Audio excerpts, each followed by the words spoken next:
Chers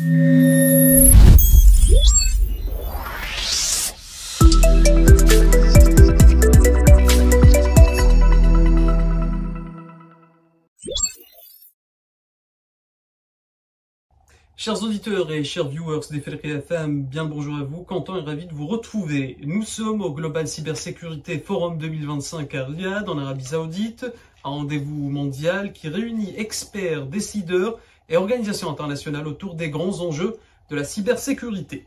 Dans un monde où les menaces numériques prennent une place croissante, la protection des populations civiles et des infrastructures vitales est devenue une question centrale de droit international humanitaire. Pour en parler, nous recevons depuis Riyad, via transmission vidéo, Laurent Gisel, directeur de l'unité armes et conduite des hostilités au Comité international de la Croix-Rouge, le CICR.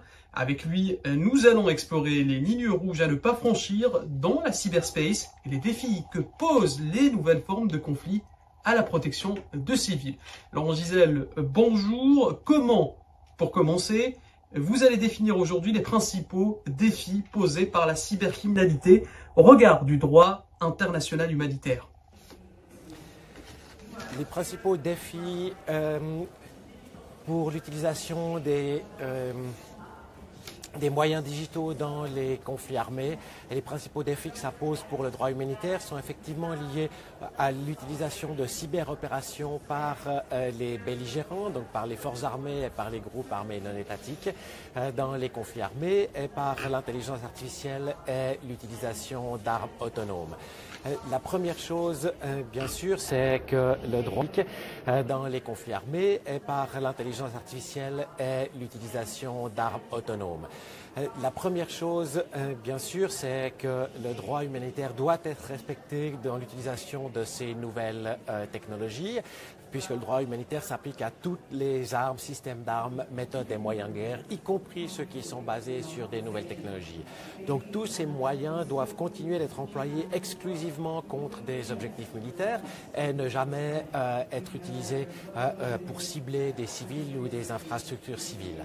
Malheureusement, on voit notamment avec l'utilisation de cyberopérations dans les conflits armés qu'il y a eu des opérations qui ont ciblé des infrastructures civiles, ce qui est évidemment pose un gros problème de respect du droit international humanitaire.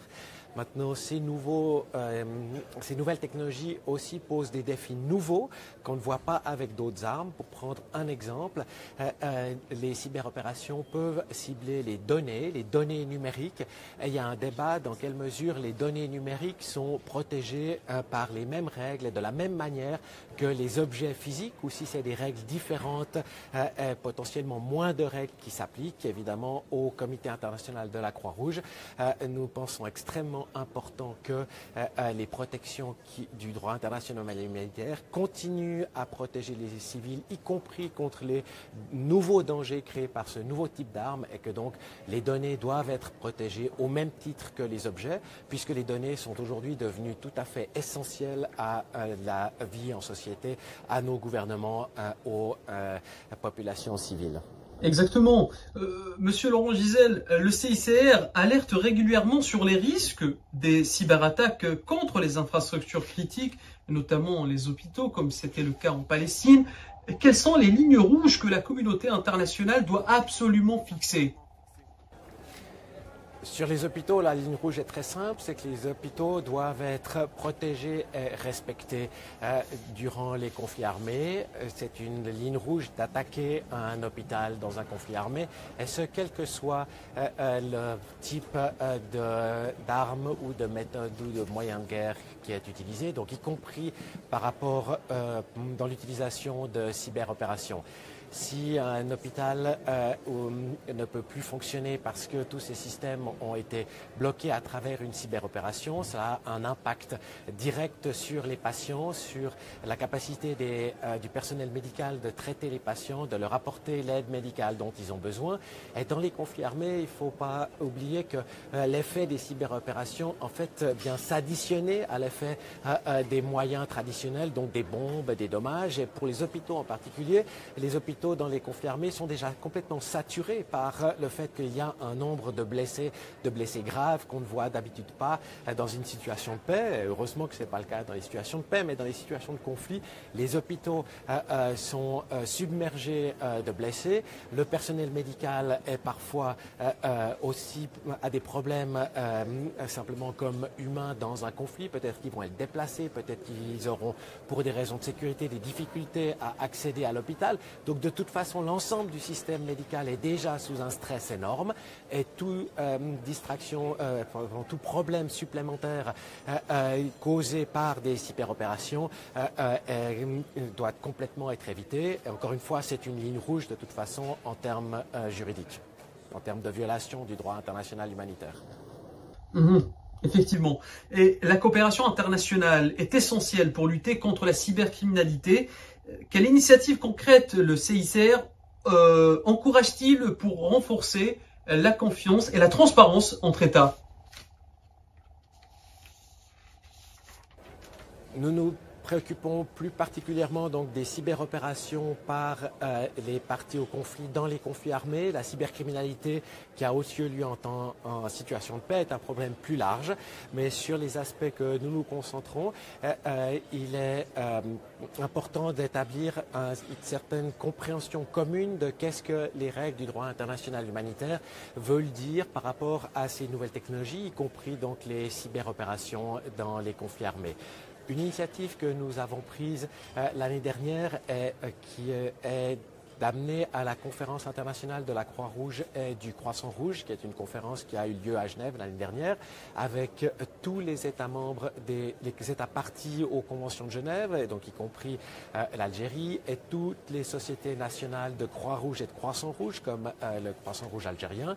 Donc c'est presque 200 États et 180 sociétés nationales ont adopté une résolution pour prévenir et minimiser le coût humain de l'utilisation des technologies de l'information dans les conflits, donc y compris le coût humain des cyberopérations. La communauté internationale a réussi à se mettre d'accord pour réaffirmer que les règles du droit international humanitaire s'appliquent et donc restreignent la capacité des belligérants à utiliser les cyberopérations dans le but précisément, ces restrictions sont là dans le but de protéger les populations civiles.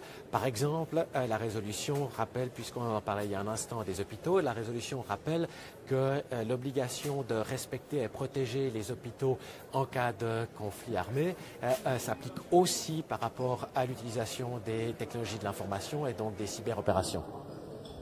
Effectivement. Tenez, par exemple, sur le Soudan, la guerre qui est en cours a aussi une dimension numérique avec la désinformation et des attaques qui visent les communications.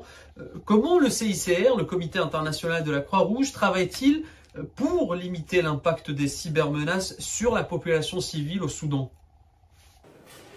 Nous travaillons à plusieurs degrés, d'une part de manière très générale en termes préventifs pour précisément rappeler les règles, s'assurer que la communauté internationale elle-même rappelle les règles et soit consciente de comment ces règles s'appliquent, y compris à l'utilisation de nouvelles technologies. Aussi pour montrer l'impact de l'utilisation des nouvelles technologies, y compris des médias sociaux et de la désinformation, et quel impact ça peut avoir sur les communautés pendant les conflits, quel impact ça peut avoir après les conflits en termes de la capacité de continuer à vivre tout ensemble, puisque le Soudan est actuellement dans une situation de conflit armé non international. Donc c'est des populations qui vont continuer à vivre ensemble dans le futur, même si après que les hostilités aient cessé. Et c'est très important pendant le conflit de faire en sorte qu'il y aura quand même une possibilité de vivre ensemble de manière paisible après le conflit. Donc tout ça à un niveau très général, mais également dans les conflits en cours, de discuter avec les acteurs des conflits, de discuter avec aussi bien les autorités, mais aussi les acteurs privés, les acteurs non étatiques, dans la mesure où il y a un impact pour les médias médias sociaux, c'est beaucoup des choses qui se passent aussi au niveau privé ou qui peuvent être amplifiées au niveau privé. Donc on peut aussi discuter avec les groupes technologiques parce que les médias sociaux évidemment sont basés sur des plateformes qui sont utilisées qui sont gérées par les groupes technologiques. Qu'est-ce que eux peuvent faire pour s'assurer que leurs réseaux ne sont pas utilisés d'une manière qui augmente les souffrances des populations. C'est quelque chose qu'on travaille et au niveau général et à des niveaux plus locaux ou plus contextuels par rapport à des conflits particuliers. Oui, oui. Et sur le continent africain, l'Afrique est à la fois exposée à des cyberattaques et en pleine transformation numérique. Quel levier voyez-vous pour que les pays africains renforcent leur cybersécurité tout en respectant les principes humanitaires? Les pays africains viennent de jouer un rôle pionnier par rapport à la question de la réglementation de l'utilisation des cyberopérations dans les conflits armés. Parce que l'Union africaine a adopté une position commune. Et quand je dis c'est un rôle premier, c'est parce que c'était la première position commune régionale adoptée par une région entière sur comment est-ce que le droit international en général, y compris le droit international humanitaire, s'applique aux cyberopérations dans les conflits. C'est extrêmement important puisque ça a permis de rappeler, et donc c'est quand même plus de 50 États qui ont pris une position commune sur le fait que ces protections existent aussi. C'est très fort en termes d'influence vis-à-vis de la communauté internationale en général, plus largement, y compris des discussions qui se passent au sein des Nations Unies à New York ou sur cette question à New York principalement. Donc par rapport à ça, l'Afrique vient de jouer un rôle pionnier. Je ne peux qu'encourager l'Afrique et l'Union africaine à continuer à faire de même. Et aussi au niveau national, d'adopter des positions nationales sur ce même sujet, peut-être en allant plus loin sur comment les opérations peuvent, disons comment le droit international humanitaire s'applique aux cyberopérations dans les conflits, comment le droit international humanitaire protège les données civiles qui sont aujourd'hui si importantes pour les gouvernements et pour les individus, y compris les services civils que les gouvernements peuvent offrir à leur population, comment les infrastructures doivent être protégées contre les nouvelles menaces. Chaque État africain peut adopter une position nationale et c'est très important pour la formation du droit international et pour s'assurer que le droit international humanitaire reste adapté vis-à-vis de ces nouvelles technologies et les nouveaux risques qu'elles créent. Merci infiniment Laurent Giselle. Je rappelle que vous êtes directeur de l'unité armes et conduite des hostilités au Comité international de la Croix-Rouge. Merci d'avoir accepté notre invitation et merci aussi d'avoir répondu à nos questions. Merci beaucoup. Chers auditeurs, c'est la fin de cet entretien spécial. Merci de l'avoir suivi. Je vous donne rendez-vous à la prochaine édition.